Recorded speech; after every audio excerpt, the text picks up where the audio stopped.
بسم اللہ الرحمن الرحیم۔ السلام علیکم۔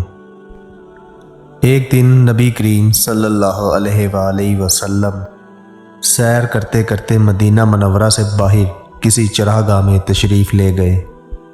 وہاں کسی قافلے نے پڑاؤ کیا ہوا تھا۔ اس جگہ قافلے والوں کے سرخ رنگ کے اونٹ بھی چر رہے تھے۔ ان اونٹوں میں سے ایک اونٹ حضور نبی کریم صلی اللہ علیہ وآلہ وسلم کو پسند آ گیا۔ اس اونٹ کے نصیب کہ وہ حضور صلی اللہ علیہ وآلہ وسلم کو پسند آیا۔ حضور نبی کریم صلی اللہ علیہ وآلہ وسلم نے قافلے والوں سے پوچھا، یہ اونٹ بیچتے ہو؟ قافلے والوں نے پتہ نہیں اونٹ بیچنا تھا یا نہیں، مگر حضور نبی کریم صلی اللہ علیہ وآلہ وسلم نے پوچھا تو قافلے والوں نے کہا جی ہاں بیچنا ہے۔ حضور نبی کریم صلی اللہ علیہ وآلہ وسلم نے پوچھا کتنے کا بیچو گے؟ قافلے والوں نے کہا اتنے کا بیچیں گے۔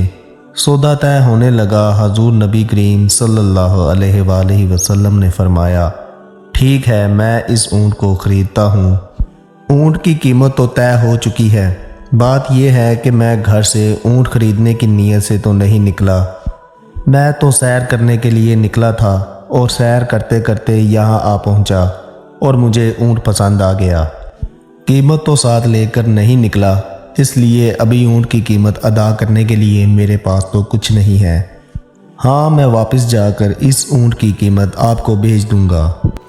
قافلے والوں نے کہا ہمیں منظور ہے۔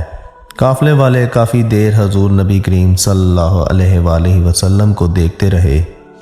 حضور نبی کریم صلی اللہ علیہ وآلہ وسلم نے اونٹ پکڑا اور واپس مدینہ منورہ کی طرف چل دیے۔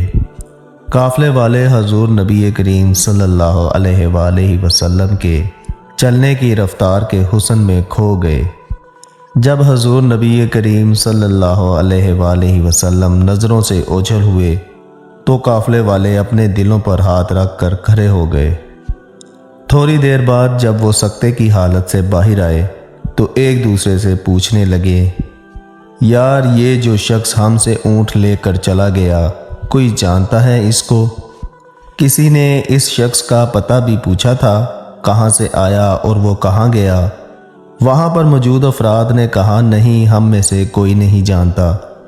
وہ شخص کون تھا؟ کہاں سے آیا اور اونٹ لے کر کہاں گیا؟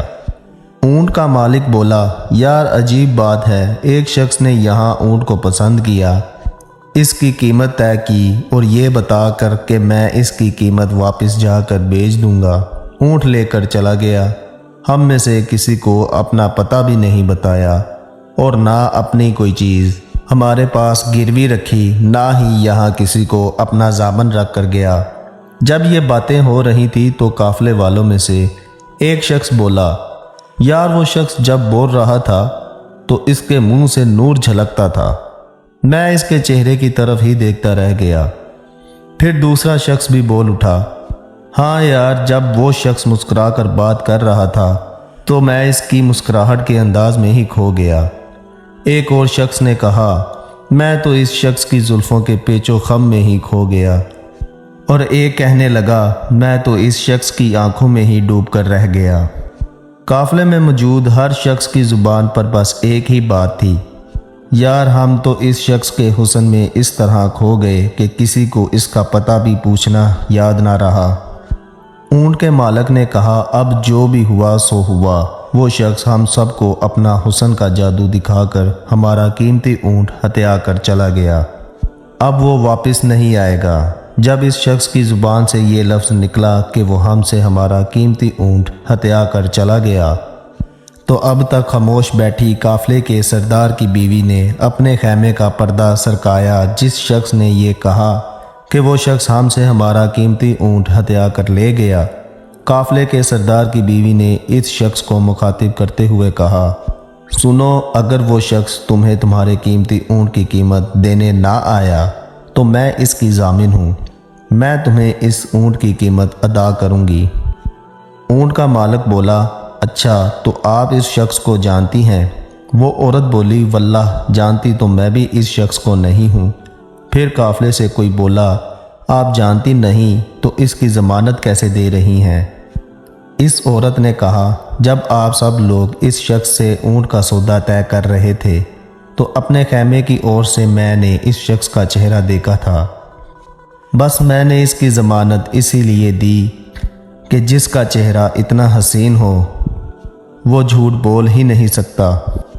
اس بات کو ابھی تھوڑی دیر ہی گزری تھی کہ ایک شخص قافلے والوں کے پاس آیا اور ان کو مخاطب کرتے ہوئے بولا، یہ لو کھجوریں، رسول اللہ صلی اللہ علیہ وآلہ وسلم نے یہ کھجوریں آپ قافلے والوں کی ضیافت کے لیے بھیجی ہیں، ان کھجوروں سے اپنے اونٹ کی قیمت پوری کر لو۔ قافلے والوں نے کھجوریں لے کر آنے والے شخص کی بات سن کر کہا، ہم اونٹ کی قیمت کیا لیں گے، ہم تو خود اس کی اداؤں کے سامنے بک گئے ہیں۔ قافلے والوں نے کھجوریں لانے والے شخص سے پوچھا، ہمیں یہ بتاؤ وہ حسین اور حسن والا سوہنا شخص رہتا کہاں ہے؟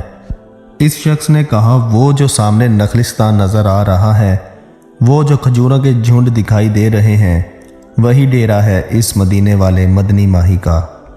اس کے بعد وہ پورا کا پورا قافلہ مدینہ منورہ میں حضور نبی کریم صلی اللہ علیہ وآلہ وسلم کی بارگاہ اقدس میں حاضر ہوا اور حضور صلی اللہ علیہ وآلہ وسلم کے ہاتھوں میں ہاتھ دے کر اسلام قبول کر لیا۔